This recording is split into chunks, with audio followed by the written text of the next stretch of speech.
Bismillahirrahmanirrahim. Assalamualaikum warahmatullahi wabarakatuh. Perkenalkan, nama saya Husnul Hatimah. Saya merupakan mahasiswa program studi Magister Guru Pendidikan Madrasah Ibtidaiyah di Universitas Islam Negeri Sunan Kalijaga, Yogyakarta. Dalam kesempatan kali ini, saya ingin mempresentasikan mengenai artikel ilmiah yang saya buat untuk memenuhi tugas mata kuliah pembelajaran berbasis teknologi informasi yang diampu oleh Bapak Dr. Andi Prastowo. Dalam artikel ini, saya membuat judul Proses Pembelajaran Berbasis Online pada Masa Pandemi. Pada bagian abstrak, di sini bagian abstrak yaitu bagian yang menggambarkan tentang sedikitnya gambaran mengenai penelitian. Yang pertama yaitu alasan pemilihan topik, yang kedua yaitu tujuan dari penelitian, kemudian metode penelitian, dan yang terakhir adalah hasil dari penelitian.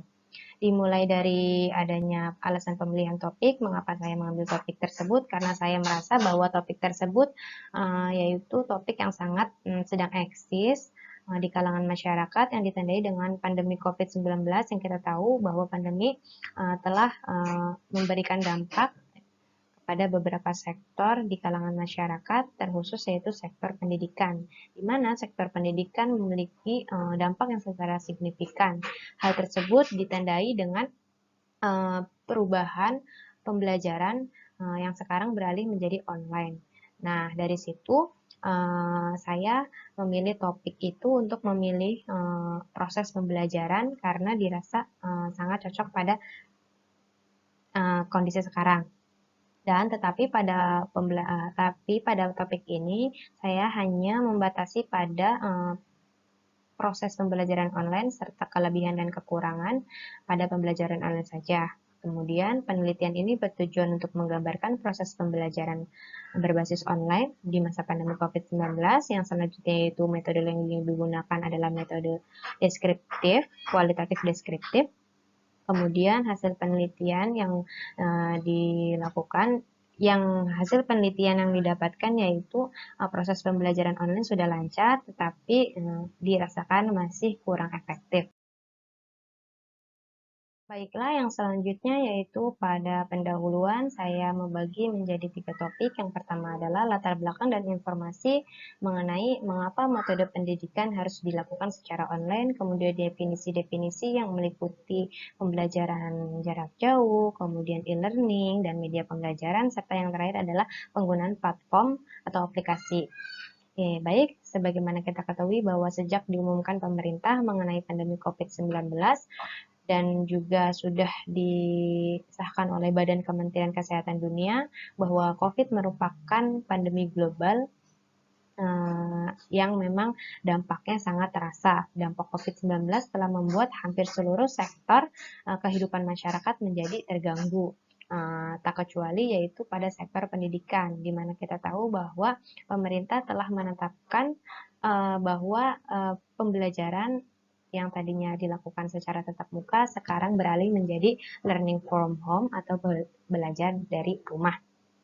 Dan pendekatan jarak jauh ini melalui penggunaan media berbasis teknologi informasi dan komunikasi, atau sering juga kita sebut dengan e-learning. E-learning merupakan sistem pembelajaran yang open source.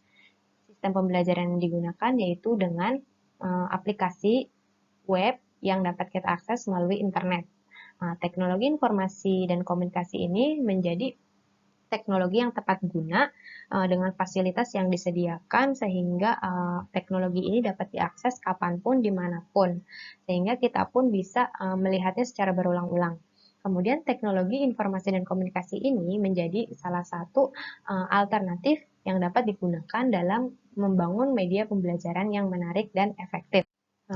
Media pembelajaran merupakan sarana pendidikan yang memudahkan peserta didik untuk mencapai tujuan dari pembelajaran. Salah satu perkembangan teknologi yang kita dapat gunakan untuk media pembelajaran yaitu diantaranya adalah hadirnya platform-platform yang ada seperti WhatsApp, Zoom, Google Meeting, YouTube, Google Form, dan yang lainnya. di penelitian. Sebagaimana tadi telah saya sampaikan pada bagian abstrak, desain penelitian yang digunakan dalam artikel ini adalah penelitian kualitatif deskriptif, di mana sumber data yang saya gunakan yaitu menggunakan sumber data primer dan melakukan dengan beberapa penelitian memiliki responden yaitu satu anak siswa peserta didik kelas 4, satu orang peserta didik kelas 5, dan satu orang peserta didik kelas 6, serta 3 orang guru dari masing-masing kelas tinggi. Kemudian teknik pengumpulan data yang saya gunakan yaitu menggunakan wawancara dengan memberikan beberapa pertanyaan melalui WhatsApp. Kemudian teknik analisis data yang saya gunakan yaitu menggunakan menggunakan model Miles and Herbrum. Pada analisis ini, pertama dilakukan pengumpulan data dari wawancara tersebut, kemudian saya pilih data-data mana yang sekiranya cocok kepada topik yang saya gunakan, kemudian setelah itu direduksi data, kemudian di display data, dan yang terakhir yaitu penarikan kesimpulan. Penelitian. Pada hasil penelitian dan pembahasan, di sini saya membaginya menjadi 3 topik pembahasan. Yang pertama yaitu penggunaan aplikasi pada pembelajaran online, kedua yaitu kekurangan dan kelebihan penggunaan aplikasi dalam pembelajaran online, dan yang ketiga yaitu solusi pemecahan atau problematika penggunaan aplikasi online. Dalam penggunaan aplikasi, ternyata setelah melakukan wawancara dan observasi kepada peserta didik dan guru, hampir seluruh peserta didik dan guru sudah dapat menggunakan aplikasi pembelajaran online ini dengan memanfaatkan fitur-fitur atau platform yang sudah tersedia, sehingga dirasa pembelajaran dapat berjalan lancar.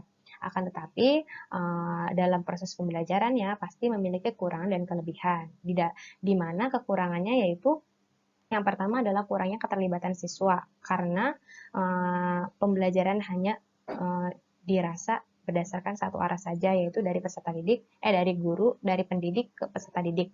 Kemudian yaitu tidak semua peserta didik memiliki pemahaman yang sama. Seperti kita tahu bahwa pemahaman anak itu pasti berbeda-beda, sehingga guru tidak bisa mengkondisikan atau melihat secara langsung bagaimana pemahaman siswa.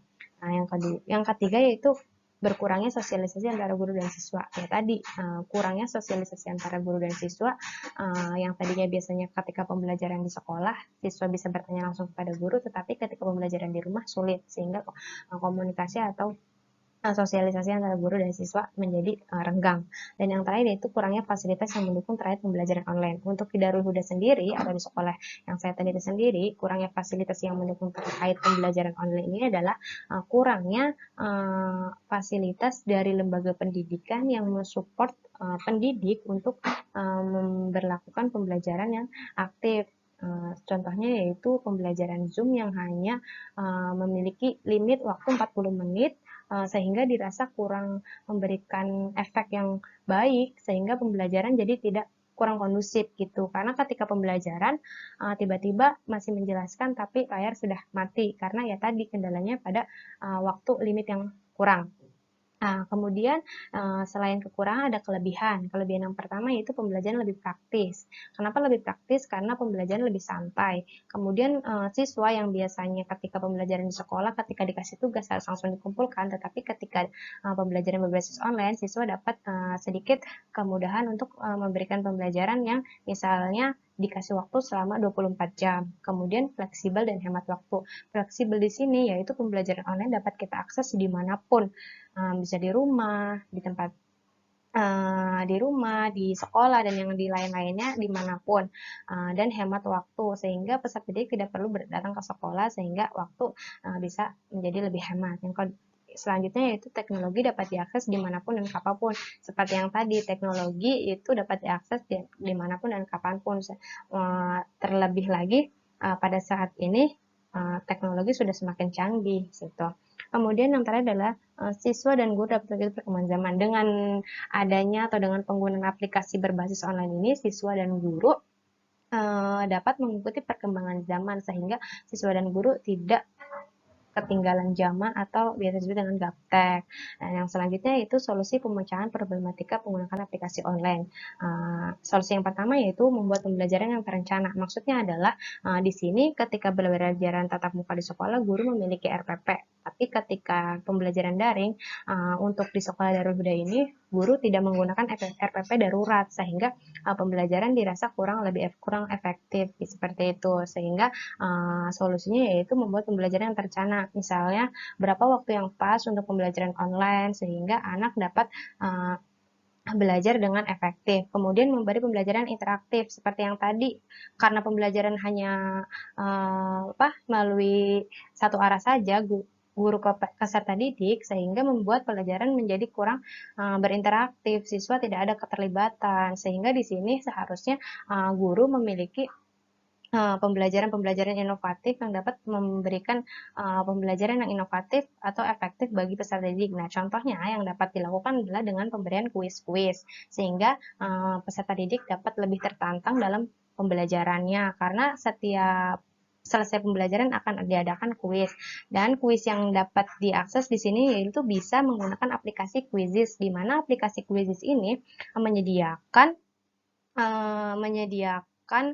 desain yang menarik. Di sini juga peserta didik bisa bersaing karena dalam aplikasi tersebut peserta didik dapat mengetahui siapa yang sudah mendapatkan nilai tertinggi seperti itu. Jadi di sini dirasa peserta didik lebih tertantang dalam belajar. Kemudian yang terakhir adalah kolaborasi antara guru dan siswa dengan wali murid. Nah, kolaborasi antara guru dan wali murid sangat penting, di mana komunikasi guru dan wali murid ini sangat membantu dalam proses pembelajaran siswa dapat lebih efektif seperti itu. Jadi pendidik dan wali murid harus dapat berkomunikasi dengan baik untuk mengetahui bagaimana keadaan dan perkembangan si anak selama pembelajaran di rumah. Baik, kesimpulan yang dapat diambil dari hasil penelitian ini yaitu berdasarkan wawancara dan observasi, pelaksanaan pembelajaran berbasis online pada siswa kelas tinggi di Sekolah Dasar Darul Huda sudah berjalan dengan baik, tetapi dirasa masih belum maksimal. Nah, faktor yang menyebabkan kurangnya pembelajaran berbasis online ini terdiri dari dua kategori, yakni teknis dan non-teknis. Tadi teknisnya yaitu kurangnya fasilitas yang memadai dari sekolah. Yang kemudian dari non-teknisnya yaitu tadi tidak adanya inovasi dari guru sehingga pembelajaran hanya terdapat dari satu arah saja. Seperti itu. Baik, kurang dan lebihnya saya mohon maaf. Wassalamualaikum.